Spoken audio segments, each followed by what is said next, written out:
Hola, ¿qué tal? Estimadas maestras y maestros, nuevamente Enrique Rendón para nuestra segunda sesión de nuestro curso de Teoría del Conocimiento y Filosofía de la Educación.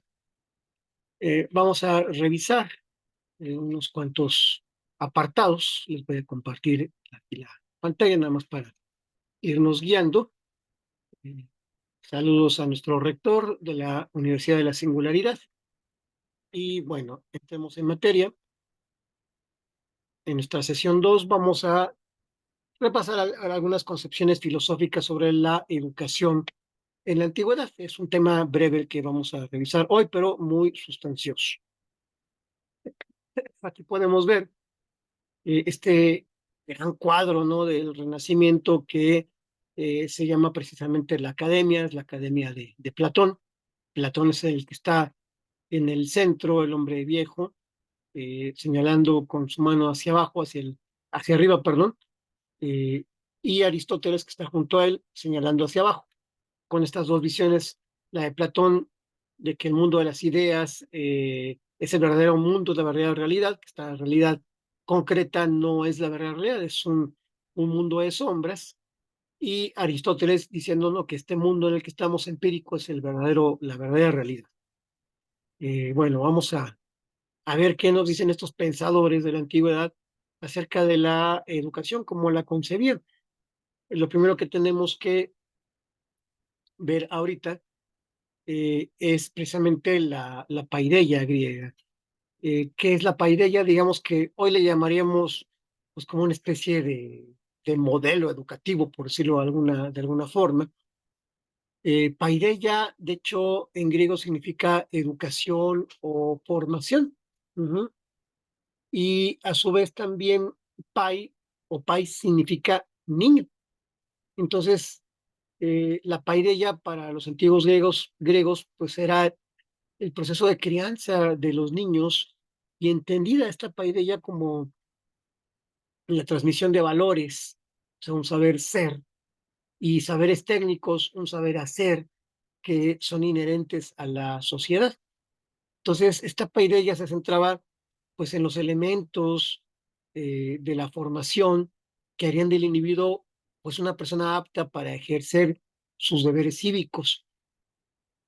Bajo el concepto de paideia, pues se agrupan elementos de la gimnasia, la geometría, la gramática, la retórica, las matemáticas, perdón, y por supuesto, pues la filosofía, que se suponía debían dotar al individuo de conocimiento y cuidado sobre sí mismo y sobre sus expresiones. Por lo tanto, digamos que no incluía habilidades manuales o erudición en temas específicos, que eran considerados mecánicos o indignos de un ciudadano.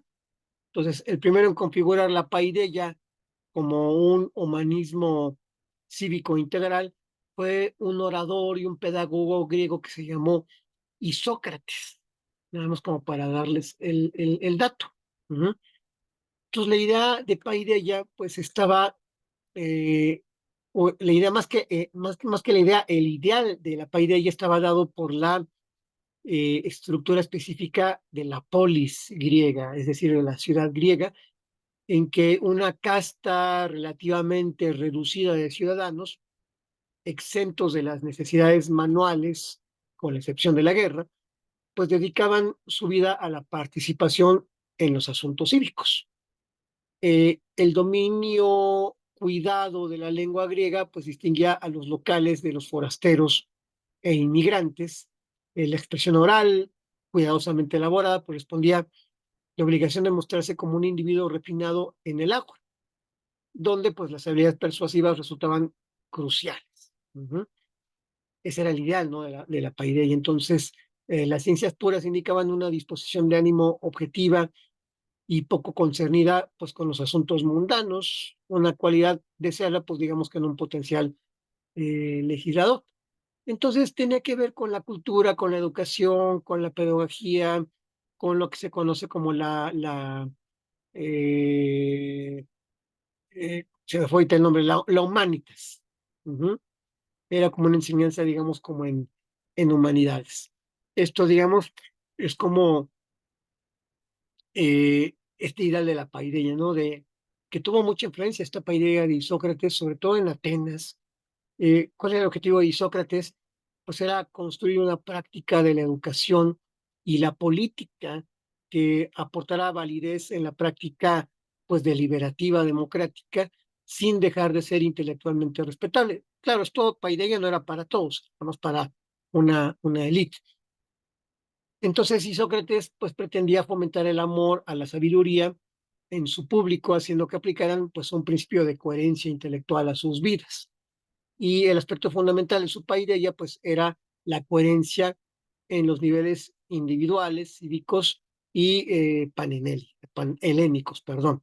Entonces, eso es lo que podemos decir acerca de, de la paideia, que era como un ideal para la educación de los, sobre todo eran de los hombres y que eran ciudadanos, los esclavos y las mujeres en aquella época no tenían acceso o derecho a esta educación que los preparaba para ser eh, hombres políticos y pertenecer a la polis.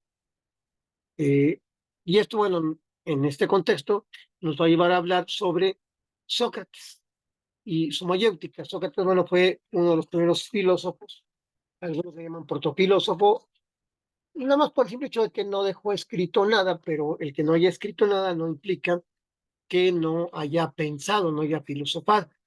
De hecho, sabemos de Sócrates por algunas obras de teatro y sobre todo por los diálogos que escribió su discípulo Platón. De hecho, la mayoría de los diálogos de Platón, Sócrates es el protagonista de estos diálogos. Hay quienes incluso proponen que Sócrates nunca existió como persona, sino que es un personaje literario que Platón se inventó. Pero bueno, no entremos en esos debates, si él existió o no. Lo que nos importa decir de Sócrates es que la mamá de él había sido partera. Entonces, él así mismo se concebía como un partero, pero del conocimiento. Así como una partera ayuda a que nazcan los niños, Sócrates se veía a sí mismo como una especie de comadrona, en donde ayudaba por medio del diálogo y de la discusión a que el otro, el interlocutor, diera a luz su conocimiento. Para Sócrates ya todo lo teníamos en nuestro interior, ya sabíamos las cosas, pero tenía que haber alguien que nos ayudara a dar a luz ese conocimiento. Entonces, es lo que podemos ver en Sócrates en la mayoría de los diálogos. Yo les recomiendo que revisen el diálogo de la apología de Sócrates, porque ahí está la defensa de Sócrates cuando lo condenan a muerte por dos delitos, que era impiedad y permitir a la juventud. Aquí lo que podemos decir es que no era que no creyera en los dioses y que permitieran a nadie, lo que pasa es que con este método Sócrates pues así entra en contradicción a sus grandes enemigos que habían sido los sofistas. Y digamos que cuando uno empieza a tocar callos, a decir verdades, pues hay gente que no tolera eso. Y Anito y Melito, que son dos ciudadanos de la polis de aquella época ateniense, pues son los que lo acusan. Al final, bueno, él hace una defensa magistral con argumentos de por qué es inocente, aunque el jurado de la asamblea acaba dictaminando que él es culpable porque, bueno, pues ya saben que las cuestiones políticas y el odio que le tenían algunos, pues era tremendo, ¿no? Y seguramente era por algo. Pero bueno, dejando esta desgracia que le pasó a Sócrates, pasemos a hablar de Platón. Eh, Platón, pues fue discípulo de Sócrates. Él vivió entre el 428 antes de Cristo y falleció en el 447. Fue pues un filósofo griego, fundador de la academia, autor entre otros de los célebres diálogos, cuyo protagonista principal pues es su maestro Sócrates, y comprendió él desde joven que la educación en el hombre es la vía más segura para conformar una sociedad justa. Y esto desde la infancia hasta el rey filósofo, que él lo consideraba como el rey de sí, el rey filósofo o el gobernante, ¿no? Él decía que el gobernante de la ciudad debería ser un rey filósofo. Y de allí la necesidad de la educación. Hay uno de los diálogos que se llama el Laques, en donde va a hablar sobre educación para todos y toda la vida. Eh, y entonces en este diálogo, aunque es de Platón, pone a Sócrates como el que está diciendo estas ideas. ¿Y qué nos dice? Dice, yo afirmo, amigos, que todos nosotros debemos buscar en común, ya que nadie está al margen de este discurso, un maestro, lo mejor posible, primordialmente para nosotros, pues lo necesitamos. Y luego para los muchachos, sin ahorrar gastos de dinero ni de otra cosa. Quedarnos en esta situación, como ahora estamos, no lo apruebo. Y si alguno se burla de nosotros porque a nuestra edad pensamos en frecuentar las escuelas, me parece que hay que citarle a Homero, que dijo, no es buena la presencia de la vergüenza en un hombre necesitado. Entonces vean cómo Sócrates, pues, cita a este gran pensador que fue Homero, que fue el que escribió la Odisea, y que nos dice en el fondo que siempre necesitamos de maestros, no importa la edad que tengamos, seamos niños o seamos adultos, siempre necesitamos educarnos y alguien que nos enseñe algo. Eh, Hay otro diálogo de Platón que se llama La República, y ahí también Sócrates es el protagonista, y ¿qué dice Sócrates en La República? Dice, la naturaleza del hombre de gran valía es ser conducido por la verdad. Ujú. Eso es lo más importante, ¿no? Y acuérdense que Platón habla mucho del mito de la caverna. Ujú. Eh, en este mito de la caverna habla de una serie de personas que están metidos en una cueva, precisamente, en donde llega una luz por atrás de ellos y lo único que ven ellos es la sombra que reflejan los objetos en la pared.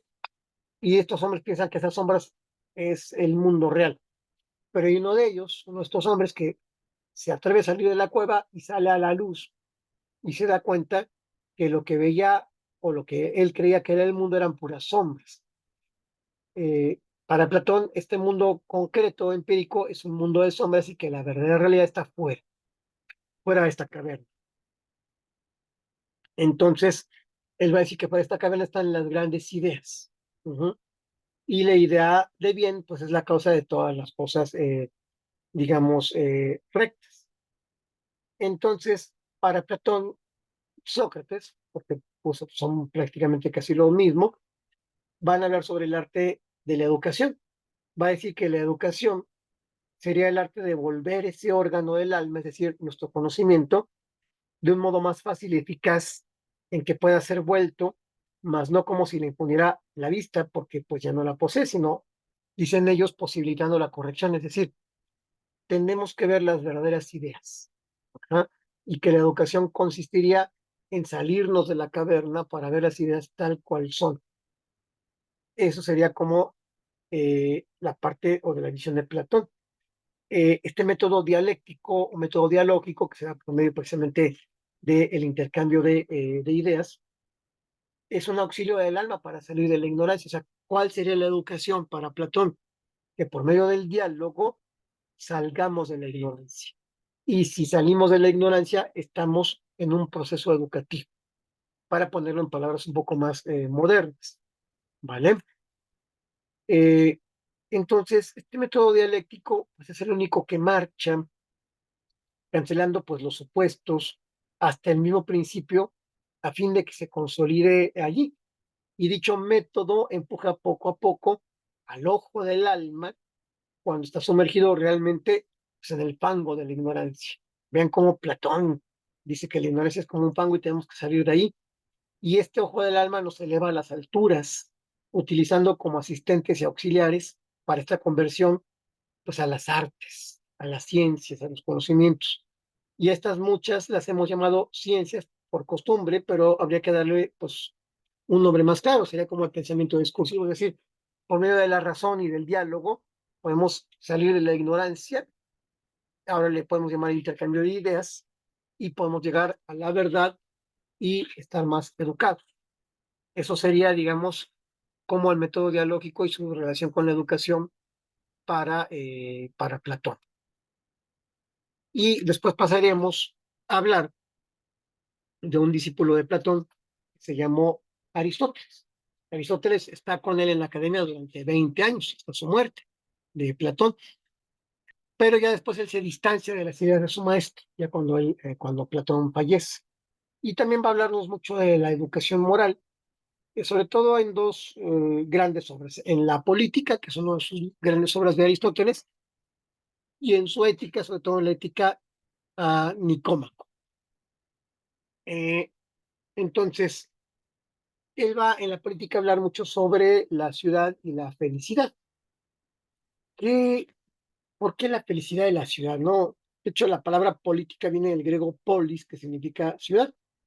Entonces va a decir Aristóteles que la ciudad es mejor gobernada por el régimen que hace posible la mayor medida de felicidad. Es decir, la mejor ciudad es en la que la mayoría de los ciudadanos son felices. Ajá. Y es evidente pues que no debemos pasar por alto en qué consiste pues la felicidad. Eh, Esto lo definía él en la ética, pero ¿qué es la felicidad? Dice que consiste en el ejercicio y uso perfecto de la virtud. Es decir, el hombre feliz es el hombre virtuoso. No es este concepto que tenemos ahora muy psicológico de que ser feliz es estar contento o estar alegre. No, para Aristóteles, ser feliz es usar bien nuestra virtud. Y la virtud es estar en el justo medio entre dos vicios. Ujú. Y eso no de manera condicional, sino de manera, perdón, absoluta.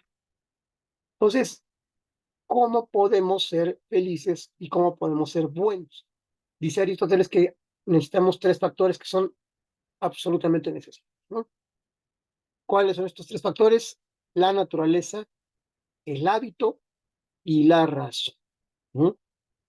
Efectivamente, nos dice Aristóteles, primero hay que ser un ser humano por naturaleza, está en nuestra naturaleza y no otro animal cualquiera y por tanto con cierta cualidad de cuerpo y alma. Pero pues hay algunas cualidades que no sirve de nada poseerlas desde el nacimiento, pues los hábitos los van a hacer cambiar. O sea, algunas cualidades en efecto por naturaleza son susceptibles a través de los hábitos de inclinarse hacia lo peor, perdón, o hacia lo mejor. Y entonces él va a decir que los demás animales viven principalmente guiados por la naturaleza. Hace una distinción con la naturaleza humana. Algunos en pequeña medida también por los hábitos, pero el hombre además es guiado por la razón. Nosotros solamente poseemos la razón a diferencia de los animales. De modo que es necesario que estos tres factores, repito, naturaleza, hábito y razón, se armonicen uno con otro. Y entonces en eso va a consistir que podamos llegar a la bondad y que tengamos una educación moral. Va a hablar también él de un tiempo propicio para educar. Eh, ¿Cuál es este tiempo propicio? Eh, un segundo, ando un poco agripado. Entonces, nada más tengo aquí que andando un poquito, ¿no? Perdón. Eh, ¿Cuál es el tiempo propicio para educar, según Aristóteles? Él dice que durante los 2 hasta los 7 años ya los niños deben asistir a las enseñanzas, es decir, a la escuela, que después tendrán que aprender. Y dice que dos son las edades en las que es necesario dividir la educación, desde los 7 años hasta la pubertad y a la vez desde la pubertad hasta los 21 años. Y hay que examinar en primer lugar si debe establecerse pues alguna disposición referente a los niños. Después si conviene confiar el cuidado de su educación a la comunidad o de manera individual, como digamos ocurre actualmente en la mayoría de las ciudades. Y en tercer lugar, pues cómo debe ser cuidado. Entonces, lo que hay que enseñar, según Aristóteles, eh, y los educandos a aprender, pues es evidente que conviene participar de aquellos trabajos útiles que no embrutezcan al que se ocupa de ellos. Esto era una idea muy de los griegos en aquel momento, ¿no? O sea, hay que considerar embrutecedor todo trabajo, arte o disciplina que inutilice el cuerpo, el alma o la inteligencia de los hombres libres para el uso y la práctica de la virtud. Por eso llamamos embrutecedores a todas las artes que disponen a deformar el cuerpo, y también en los trabajos asalariados, porque privan de ocio a la mente y las envidias. Vean cómo pensaba Aristóteles. Ujú. ¿Cuánto ha cambiado eso ahora? Pues sí, por supuesto. También decía que existen también algunas ciertas ciencias liberales que no es indigno de un hombre libre cultivarlas hasta cierto punto, pero entregarse a ellas en exceso y con demasiado vigor, pues implica los daños también mencionados. Habla también sobre la educación y los fines. Tiene también mucha importancia el fin que uno se propone al hacer o aprender algo. Aristóteles nos dice que no es indigno del hombre libre hacer las cosas por sí mismo o por los amigos o por una excelencia. Y esto, bueno, lo conectamos con la ética y los bienes. Los bienes han sido distribuidos en tres clases: los llamados bienes exteriores, los bienes del alma y los bienes del cuerpo. Y esto nos va a llevar a hablar sobre el hombre, el ser humano feliz. Vamos. El hombre feliz es el que vive bien y obra bien, porque hemos definido la felicidad como una especie de vida dichosa y de conducta recta. Esa es la felicidad, el que vive de manera dichosa y conducta recta. Siendo la felicidad, pues, una actitud del alma conforme a la virtud perfecta. Y entonces hay que considerar ahora, pues, la naturaleza de la virtud. Y por virtud humana entendemos no la virtud del cuerpo, sino la del alma. Y por felicidad sería una actividad del alma. La educación tendría que llevarnos al bien y a la felicidad. Y también, bueno, él nos hablaba, Aristóteles, de, pues, algunas especies de virtud. Eh, Él decía que había dos especies de virtud: la virtud moral y la virtud intelectual. La intelectual, pues, se debe sobre todo al magisterio.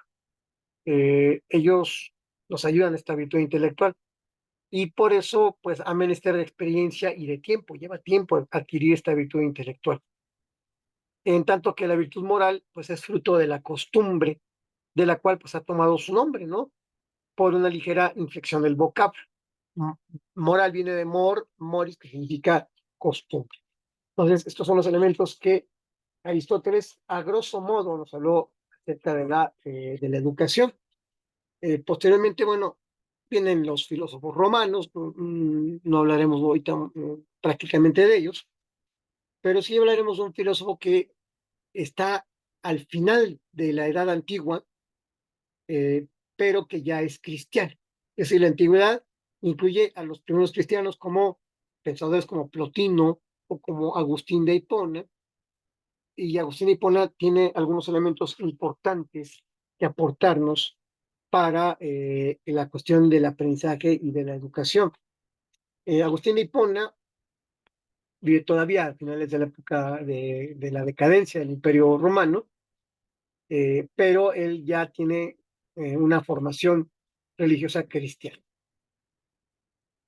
Él vive más o menos entre el 354 y el 430 ya de nuestra era, es decir, estamos hablando de finales del siglo cuarto y principios del siglo quinto. El siglo sexto es cuando ya cae el Imperio Romano y, bueno, en la Edad Media, pero es un pensador cristiano que buscó la verdad en su propio corazón e interpretó la historia humana a la luz de dos ciudades. Agustín Hipona hablaba de la ciudad de Dios y de la ciudad de los hombres. De hecho, una de sus obras se llama La ciudad de Dios, que yo les recomiendo que en algún momento pudieran ustedes leer. Y otra gran obra de él, que es la de las confesiones. Las confesiones es quizás el primer texto de introspección psicológica del que tengamos noticia en la cultura occidental. Eh, si nosotros queremos tener el hábito de analizarnos a nosotros mismos, de ver cómo hay un proceso de introspección, pues sería bueno leer las confesiones de Agustín de Hipona. Perdón, una disculpa. No quisiera cortar el video para no tener problemas en la cuestión de la edición. Regresando a Tomás digo, Agustín de Hipona, él va a hablar sobre el hombre interior, el ser humano interior. Vamos a entenderlo como el hombre y la mujer. Ujú. Y que en esta interioridad nuestra, en nuestra subjetividad, se encuentra la verdad. La educación estaría también, y la verdad estarían dentro de nosotros. Vean cómo se parece mucho también a la concepción socrática. Ujú. Eh, ¿Qué nos dice, por ejemplo, Agustín de Hipona en una obra que se llama De la verdadera religión? Él nos dice lo siguiente: no quieras derramarte fuera. Ujú. Entra dentro de ti mismo, o sea, no busques fuera, busca dentro, decía Agustín, porque en el hombre interior reside la verdad. Y si hallares que tu naturaleza es mudable, o sea, que cambia, trasciéndete a ti mismo, nos dice Pona. Mas no olvides que al remontarte sobre las cimas de tu ser, te elevas sobre tu alma dotada de la razón. Encamina tus pasos, pues es allí donde la luz de la razón se enciende. Entonces, la razón, la luz de nuestra razón se enciende cuando nos vamos a nuestra vida interior, reflexionamos, introspeccionamos, y ahí es donde está el verdadero aprendizaje. Él va a hablar también de un filósofo educador y de la verdad. ¿Qué nos va a decir él? Pues ¿dónde arriba todo buen pensador sino a la verdad, la cual no se descubre a sí misma mediante el discurso, sino más bien la mata de toda dialéctica racional? Mírala como la armonía superior posible y vive en conformidad con ella, eso nos dice Agustín. Confiesa que tú no eres la verdad, ninguno de nosotros somos la verdad, pues ella no se busca a sí misma, mientras que tú le diste alcance por la investigación. Por supuesto, Agustín va a decir que la verdad más profunda viene de la sabiduría de Dios, pero eso no quita que nosotros en nuestro interior podamos llegar a la verdad, que podamos aprender. Entonces, es un proceso de aprendizaje que implica mucha interioridad, mucha reflexión, y creo que eso es algo muy rescatable de el sabio de Hipón, Agustín. Después de Agustín, bueno, vienen muchísimos años, viene el año 600, viene la Edad Media. ¿Cuál es la diferencia de la antigüedad a la Edad Media? No es que hay una época de ignorancia y de decadencia.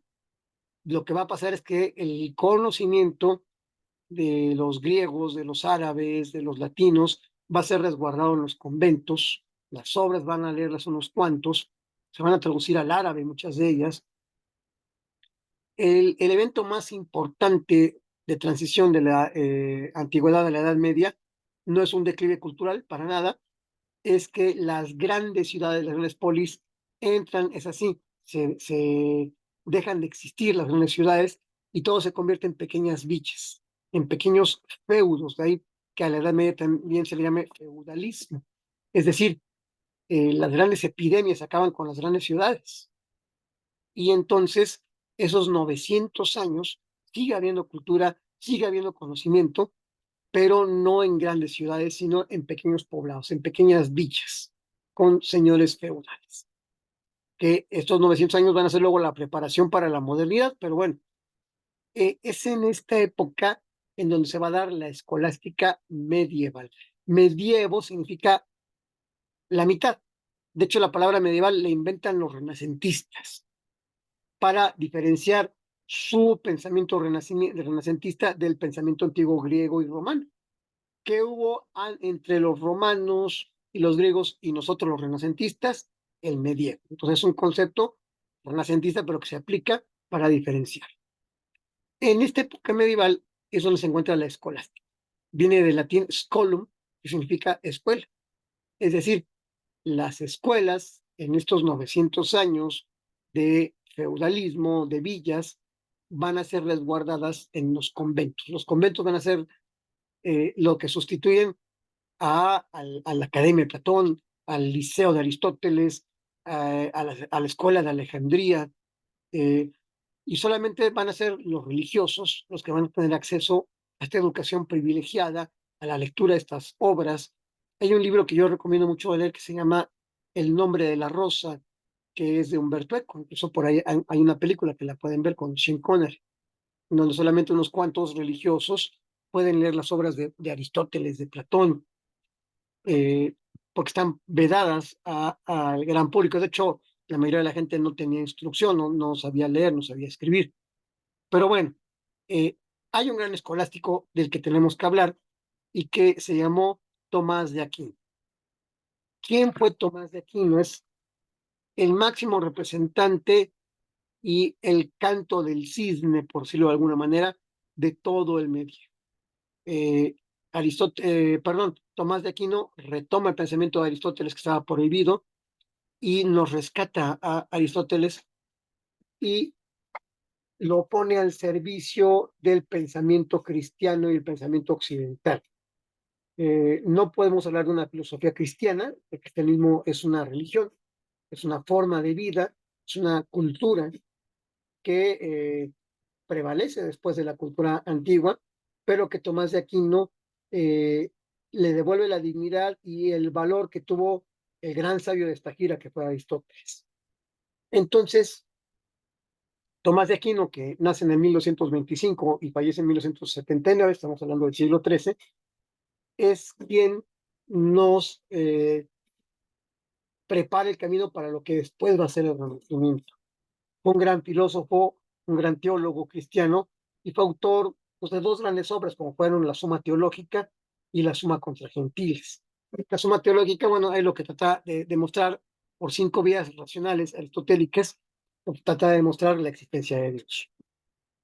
Pero bueno, lo que nos importa aquí es que Tomás de Aquino es un pensador riguroso, un pensador muy serio, y ese rigor de pensamiento racional lo toma precisamente de su maestro intelectual que fue Aristóteles. Uh-huh. Y esto convierte a Tomás de Aquino, este rigor, en uno pues, de los maestros del pensamiento universal. Hasta aquí como una pequeña introducción de Tomás de Aquino. ¿Qué es lo importante? Que Tomás de Aquino también nos va a hablar de enseñar, de la enseñanza, de la educación, y va a decir que es un arte, el arte de enseñar, y él va a hablar de un principio activo por parte del discípulo. Fíjense cómo hay teorías hoy muy modernas que nos hablan de que el alumno eh, participa en su proceso educativo. Bueno, esto no es nuevo. Esto desde el siglo XIII se había dado cuenta, se había percatado Tomás de Aquino. Hay un principio activo por parte del discípulo, es decir, el alumno no es nada más pasivo ante el maestro. Entonces, ¿qué nos dice Tomás de Aquino al respecto? Dice, además, en todo lo que puede ser hecho por el arte o por la naturaleza, el arte imita la naturaleza. Por ejemplo, dice Tomás de Aquino, si uno enferma a causa del frío, sánale la naturaleza calentándole. Por eso el médico, si ha de curarle, le sana calentándole. El arte de enseñar es semejante a esto, porque en quien es enseñado hay un principio activo para la ciencia. Es decir, hay una predisposición en cada uno de nosotros para aprender. O sea, ¿y cuál es el principio activo? Tomás de Aquino le llama el entendimiento. Y además, aquellas cosas que se entienden naturalmente como pues son los primeros principios. Por tanto, y en el razonamiento de Tomás, la ciencia se adquiere de dos maneras. ¿Cómo aprendemos? Dice Tomás. Bien sin enseñanza, o sea, por propio descubrimiento, o sea, aprendemos solos de manera autodidacta, o bien por la enseñanza, o sea, hay alguien, un maestro, un profesor, que nos enseña eso. Luego, quien enseña, o sea, el maestro, empieza a enseñar del mismo modo que descubre quien empieza a descubrir. O sea, presentando a consideración del discípulo los principios que éste conoce. Porque toda disciplina, nos dice Tomás, parte de un conocimiento previo. O sea, y sacando de ellos conclusiones y proponiéndole ejemplos sensibles, por cuyo medio se formen en el alma del discípulo los fantasmas necesarios para entender. Y como la operación exterior del que enseña nada produciría, sino hay en nosotros un principio intrínseco de ciencia. Es decir, yo no puedo aprender algo si no tengo un principio que me predisponga al aprendizaje. Uh-huh.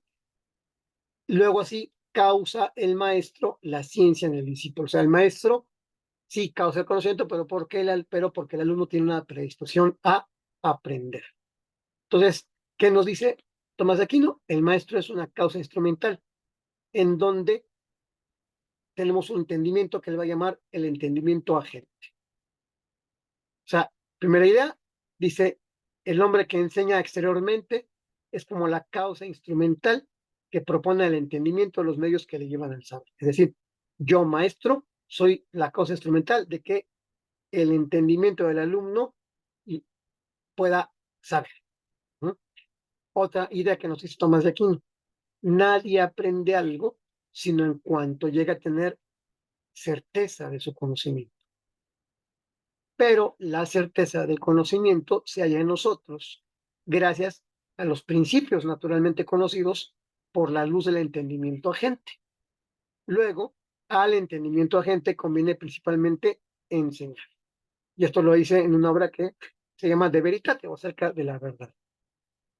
Y para ir terminando con Tomás de Aquino, también nos va a hablar sobre la luz de la razón, la enseñanza y el aprendizaje. Entonces, ¿qué nos dice Tomás de Aquino? Que enseñar conviene más propiamente a Dios que al hombre. Bueno, aquí está la parte, digamos, religiosa de Tomás. Pero Dios nos enseña en cuanto nos da la luz de la razón, con lo cual podemos juzgar de todo. Luego debe atribuirse principalmente a aquella luz la acción de enseñar. Lo que Tomás de Aquino, desde su parte religiosa, dice es que quien puso la razón en nosotros, dice la razón, dice la puso Dios. Pero es por medio de la razón que nosotros podemos enseñar y aprender. Sin razón no hay proceso educativo. Y ya esta última idea, ¿qué nos va a decir Tomás de Aquino? Que saber algo por descubrimiento es más perfecto que aprender de otro, como se explica en el libro primero de la Ética a Nicómaco. Este libro, bueno, es el que hizo Aristóteles. Pero ven cómo Tomás de Aquino, pues lo toma. Por lo tanto, según el cual alguien aprende de otro, proviene el nombre de maestro, de modo que uno sea maestro del otro. Mucho más lo merece la manera de recibir el saber por descubrimiento, que en latín se llamaba inventio. Entonces, ¿qué tiene más capacidad? Eh, pues precisamente esta cuestión. Deme un segundito, por favor.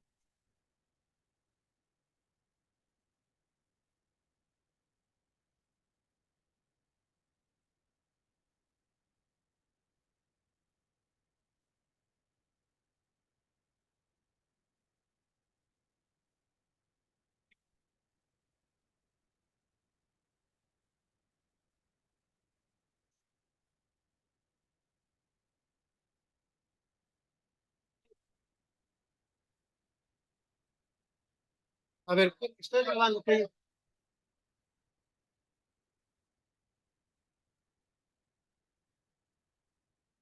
A ver, a ver, estoy grabando.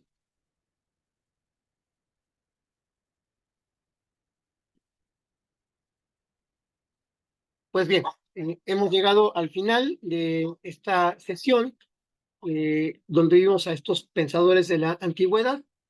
Eh, Terminamos con esta frase de Agustín de Hipona que dice: es en el amor en donde yo me muevo, él me lleva a donde yo quiero. Eh, es también parte importante sobre el proceso educativo, la enseñanza de ese el amor, que también está en la parte más interna de uno, según Tomás de Aquino. Les agradezco mucho su atención, cuídense mucho y nos vemos en la siguiente sesión. Vamos a dejar este de aquí un momentito. Bueno, pues cuídense mucho y que les vaya bien.